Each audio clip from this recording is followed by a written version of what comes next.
జై శ్రీరామ్ అందరికీ. ఈరోజు ఐటమ్ వచ్చేసి సాబుదానా కిచిడి. సాబుదానా కిచిడి నాకైతే ఒక ఇమోషన్. ఇది డిష్ కాదు, ఇమోషన్. సరే, కావాల్సిన ఐటమ్స్: నానబెట్టుకున్న సాబుదానా, ఆలుగడ్డలు, కరివేపాకు, పచ్చిమిరపకాయలు, అల్లం తరుగు, డ్రై రోస్ట్ చేసి బరకగా గ్రైండ్ చేసుకున్న పల్లీలు. ప్రొసీజర్లోకి వెళ్ళిపోదాము.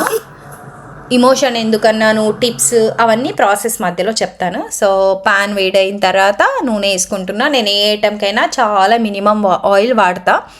నాకు తెలుసు ఈ ఐటమ్కి కొంచెం ఎక్కువ నూనె కావాలి, కానీ try to use less oil. So జీలకర్ర వేసిన.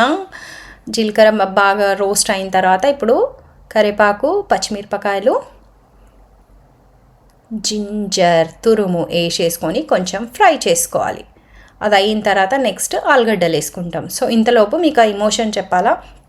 చిన్నప్పుడు ఇయర్లీ ట్వైస్ కంపల్సరీ చేసేటోళ్ళం. అది ఆషాఢ ఏకాదశికి, పెద్ద ఏకాదశి అంటారు కదా, ఆషాఢ ఏకాదశికి, శివరాత్రికి. అప్పుడు పొద్దున్న నుంచి ఉపవాసం ఉండి మధ్యాహ్నం 2-3 గంటలకు మా అమ్మ చేస్తుండే.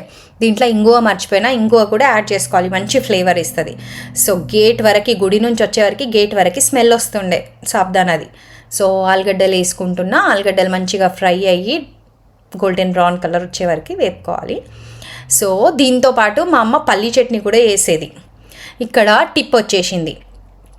టిప్ ఏంటంటే, మనం సాబుదానా ప్యాన్లో వేసుకున్న తర్వాత పల్లీల పొడి వేసుకోవడం కన్నా ఇక్కడే పల్లీల పొడి అండ్ ఇక్కడ నేను ఉప్పు వాడుతున్నా కదా, ఉపవాసం అప్పుడు ఉప్పు పనికిరాదని సైంధవ లవణం వాడేటోళ్ళు మా అమ్మ వాళ్ళు. ఇప్పుడు కూడా అంతే, ఉపవాసాలు అప్పుడు సైంధవ లవణం వాడతారు. సో ఇక్కడ బరకగా డ్రై రోస్ట్ చేసి గ్రైండ్ చేసుకున్న పల్లీల పొడి, ఉప్పు కలిపేస్తున్నా సాబుదానాలో. కలుపుతూనే ఉండు. బాగా కలిపిన తర్వాత ఆలుగడ్డలు డ్రై రోస్ట్ అయిపోయినాయి. సాబుదానా వేసేసి బాగా కలిపేసుకోవాలి. అయితే అవి ప్లేట్లో తినేవాళ్ళం కాదు. ఉపవాసం ఉన్నప్పుడు విస్తరాకులు ఎవరైనా వచ్చినప్పుడు, పండగలకు ఎంతమంది తిన్నారో కమెంట్ చేయండి. ఇస్తరాకులల్లో ఎంతమందికి గుర్తుందో. సో పండగలప్పుడు, ఉపవాసాలప్పుడు, ఎవరైనా వచ్చినప్పుడు, ఫంక్షన్స్ అప్పుడు ఇప్పుడున్న పేపర్ ప్లేట్స్ అప్పుడు ఉండేవి కావు. ఓన్లీ ఇస్తరాకులు మా ఊరు నుంచి తెచ్చుకునేటోళ్ళం కట్టలు పోయినప్పుడు. సో దాంట్లో పల్లీ చట్నీ వేసుకొని, ఈ సాబుదానా వేసుకొని తింటే నా భూతో నా భవిష్యత్తు ఎంత యమ్మీగా ఉంటుండేనో. సో ఇది బాగా మిక్స్ చేసుకోవాలి.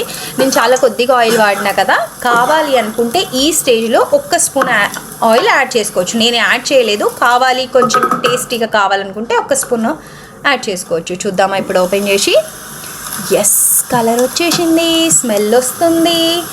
ఇక్కడ చాలా టెక్నిక్గా కలపాలి. కొంచెం అటు ఇటు అయినా కూడా మన సాబుదానా కిచిడి కాస్త సాబుదానా దోశ అయిపోతుంది. నాది ఏం అంటుకోలేదు, దోశ కాలేదు, సాబుదానా కిచిడీనే అయింది. Ready to eat. ఇంకో 2-3 మినిట్స్ మూసి పెడితే ready to eat. Dish out చేసేసుకోవచ్చు. ఎస్, ఇక్కడ అయిపోయింది. దీంట్లో ఎంత పల్లీలు ఎక్కువ ఉంటే అంత బాగుంటుంది. నేను పల్లీ చట్నీ బాగా మిస్ అవుతున్నా. ఎస్, ఈ రెసిపీ ట్రై చేసి నచ్చితే సబ్స్క్రైబ్ చేయండి and wait for more dishes. Thank you.